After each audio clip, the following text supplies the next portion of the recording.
I want the people of America to be able to work less for the government and more for themselves.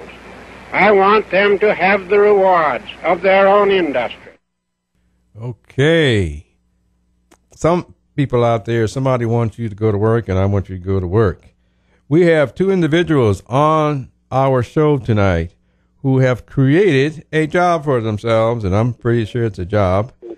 They've been on the show in the past, but this time they have created a book, although this is not a book show, but it's part of the Entrepreneur Opportunity Hour. It's part of helping to create jobs, and it's part of something that we started out by saying we want to help anyone out there. And so they've done a great job, and I am getting ready I've invited them back on the show so they can give you an update. Anyway, my guests are Irv Shine and Dave Martin, and I guess they're on the line as well.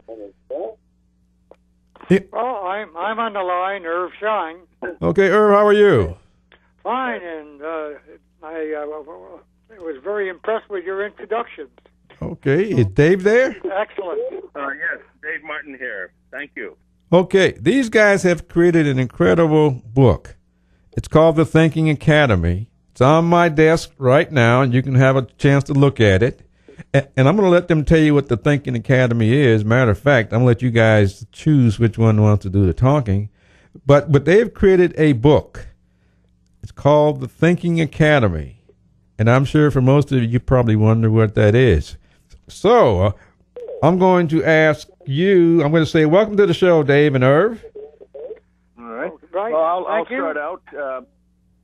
The Thinking Academy is a detailed proposal for how to convert an entire school to one where the curriculum is based on thinking skills as the basis for every subject matter, and the model involves a significant teacher retraining, but it's a school which makes a commitment that thinking skills will be the focus of the school in all areas. Okay. So that's what it is. Well, right, yes. And I'd like to add that if you look at the title of the book, of course it's called, the main title is The Thinking Academy, and there are two very interesting subtitles. The subtitle one is A School Which Embraces Cognitive Education Across the Curriculum, and that can be translated into Thinking Skills, a proposal to redesign America's schools. And both Dave and I firmly believe that this is an interesting and unique alternative to improve American education in many, many ways. Okay. Okay, so you guys have somehow put your two heads together. I'm not sure where you met and how you did it, but you guys have put your heads together and you decided that you wanted to do something to improve our current educational system. Is that right? Right, absolutely. Yes, and absolutely. And it involves a commitment not only by the school educators, but also parents. So parent orientation to how to promote thinking skills is part of the proposal. Okay. And I would like to add something else. We do have a list of very interesting concerns that are now involved in American education. And one of the major concerns would be to, and this is implicated very strongly in our book, The Thinking Academy, efforts to eliminate the academic and social gaps found in many of our schools. And obviously every school system has large numbers of youngsters who need assistance and improvement, and I feel very strongly that this is very possible, and the answer lies in the book we have created. Okay. Now I'm going to just ask this question, but what are some of the things that prompted you to write this book? Well, there are quite a few things. Go ahead, Dave. You start. Yeah. Well, obviously, as Irv correctly says, the persisting achievement gap that many of the reform attempts only make a rather shallow stab at. But also, The fact is that if you look at any subject matter, whether it's history or science or literature or math, to make that really understandable to students, they need a framework of thinking skills for being able to achieve in that. So It's not just the subject, but it's also a framework of thinking skills that can be used then later in life in any kind of problem-solving situation. So that's how we kind of started. Okay. And Gene, I would like to add another dimension. In our educational reforms, it's very important to recognize that a very important person has been practically eliminated, and that's the classroom teachers. Okay. The teachers are the basis for learning, and we feel very strongly that enabling teachers to use newly developed teaching skills to work effectively with their students and collaborating with their classroom objectives. And the skills that we're advocating is thinking strategies, and a program which was developed 60-some-odd years ago by an Israeli cognitive psychologist, Professor Ruvain Forrest. Mm-hmm. And he developed this program working with youngsters who were coming out of the Holocaust, and then the program was expanded to include immigrants coming into the country and is now used in 70 different countries of the world, and published in 18 languages. So there is a basis to what we're doing. Okay, I'm going to ask you a question. You guys can choose which one wants to answer, but give me one problem in our current system, and give me your suggestion as to how you think this will make a difference. Just one. Well, let me start off by saying I think a big problem is the way that we test students. And much of the testing is of low-level, memorized facts and that whole area. And so that's an area that really very much needs reform, because the business of taking an assessment needs to include thinking skills. And maybe for your listeners, it would be good for me to give an example of what we mean by thinking skills. Mm-hmm. Things like comparing, categorizing, analyzing, organizing, using logic, that kind of thing that cut across all the subject areas. So that's one answer. Okay, so I'm going to add something to what Dave said. Critical thinking skills is often mentioned by many people who are advocates of school reform.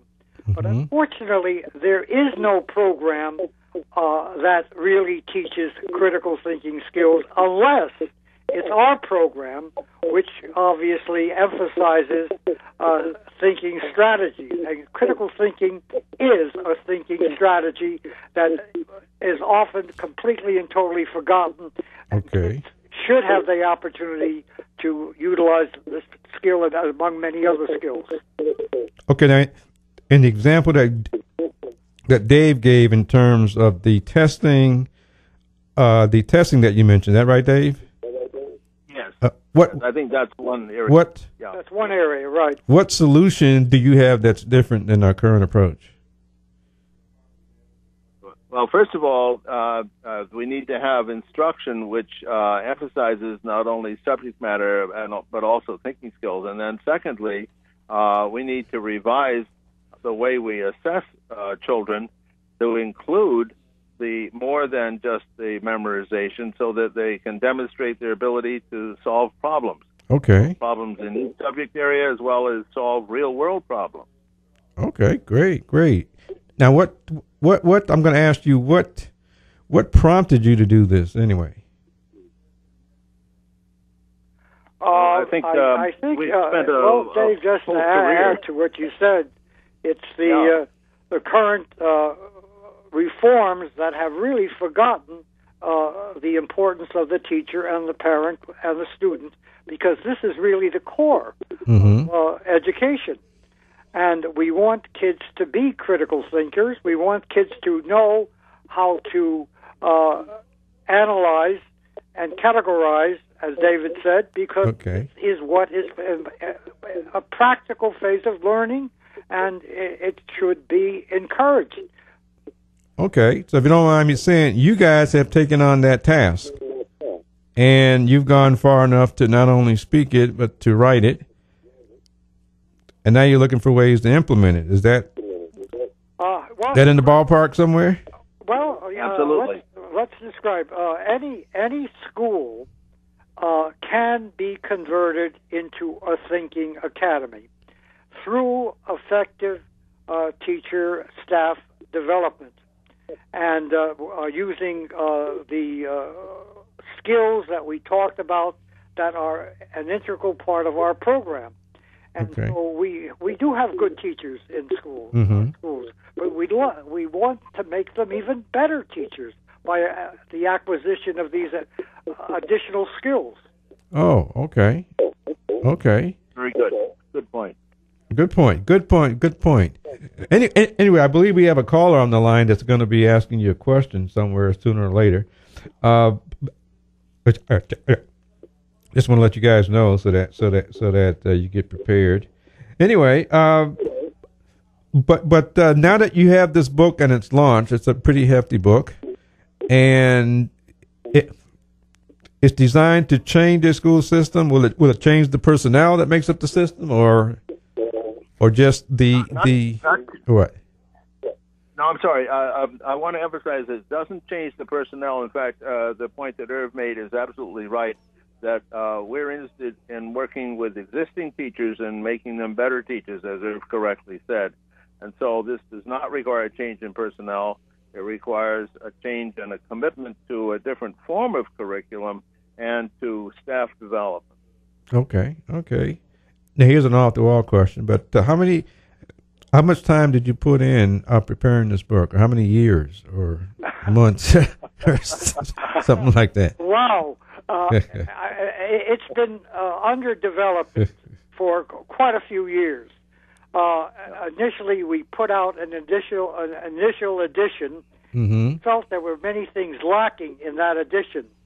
So Dave and I began to look at what was missing, and we hopefully added to missing links that are now in the book and its organizational format.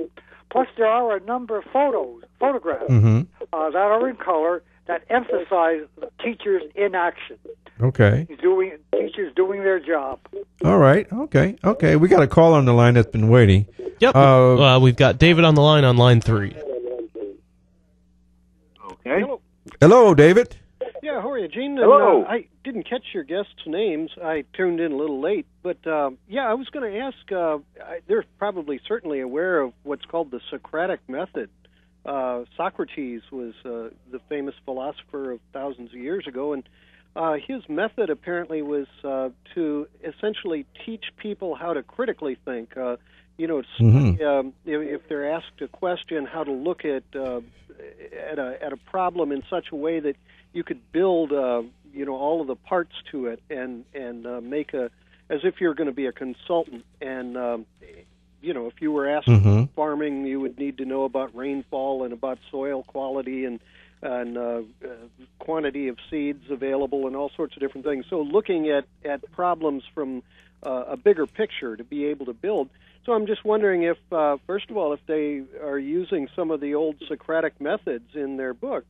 Okay, let me just say you're talking to Dave Martin and Irv Shine, and I'll let you guys answer the question. I'm going to start off, and Dave will follow up on what I have to say. Of course, the Socratic method is a part of what we would call mentoring, working with students in developing critical thinking. And it's frankly another form of the Socratic method. Dave, would you add on to this, please? Yes, I agree. The Socratic method, of course, relies on discussion, and so there's a great deal of discussion. But there's a technique that this program uses called mediation. And mediation means where the teacher doesn't tell or lecture, but asks questions and gives hints and promotes the ideas so that the students ultimately do the problem solving on their own with help rather than the teacher doing it for them. So, yes, Irv is right. The Socratic method is one component, but it's a very special methodology that's part of what why we require the teacher staff development before being able to use the program. Okay. Yeah. Right. Well, Dave, did that answer your question, or you got it? It just kind of as a follow-up, I'm a big fan of Thomas Edison, and people that know Edison, he went deaf early in his lifetime. I think he was a runner for the Western Union, and a railroad guy ended up puncturing his eardrum, so he was partially deaf, and so that kind of isolated him, and in his isolation, he was sort of forced into thinking for himself, developing problem-solving skills because he was so isolated from his deafness. And I'm just the idea that America's schools used to basically do much of this Socratic method, but as I understand it, back in the 30s or maybe even earlier, when the assembly lines got started, many of the big businesses didn't want people thinking for themselves. They just wanted assembly line work. And so they kind of forced the schools to be just developing robots for their assembly line, and we got away from this critical thinking sort of thing. And when you look at the development of this horrible thing called No Child Left Behind, which was basically to punish teachers for their creativity and force the teachers to jump through hoops endlessly and make budgets of schools go toward testing, and to not actually teach a whole generation of kids any kind of critical thinking. This whole idea of sabotaging future generations. So, I'll look forward to. Dave, I want to commend you on what you said, because what you have just said is a major reason why Dave and I decided to develop this book, which incidentally is based upon research. And I think it's not just a book. It's a resource manual. It's a book that emphasizes thinking skills as an integral part of the learning process. Okay. It's the learning process.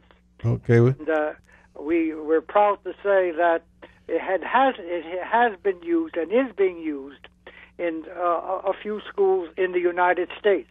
Okay. And hopefully there'll be many more. Dave, would you continue on this? I just wanted to break in because Dave, the caller Dave, I wanted to make sure we answered your question first. It's going very well. Yeah. Well, I wanted to put in something for all three of you very quickly, though. All of what has happened that you mentioned for the last decade or so is people like you and I that made those decisions. All we're doing is looking at the outcome of those decisions. And I'm sorry. Go ahead, Dave, because I know you're ready to jump. I just want to commend our caller for a very right-on analysis of the problem. By going back into the assembly line mentality and bringing it forward to the year 2000 and the No Child Left Behind, in many cases, it's trivialized education, and we need to go back.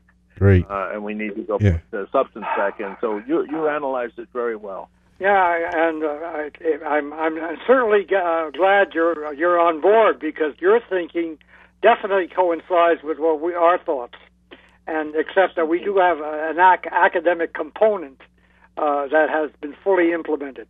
Okay, so maybe we get the four of us and get a few others on board, and we can change the system. I'm going to throw something out to you, Dave, that I thought. We do have a book, and a book is for sale, obviously, and they can obtain the book through us. But for those people who have called in, like David, if he wishes to purchase the book, we will sell this book to you at a $5 discount.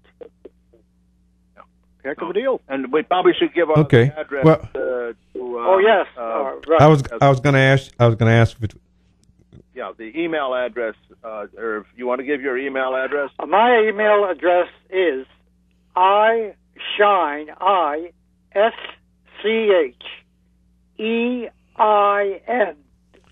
123 at cs.com. C as in Charlie, S as in Sam. cs.com. okay, so this is how they can get a copy of the book. Is that right? Yes. That's right. At the discount price I mentioned, which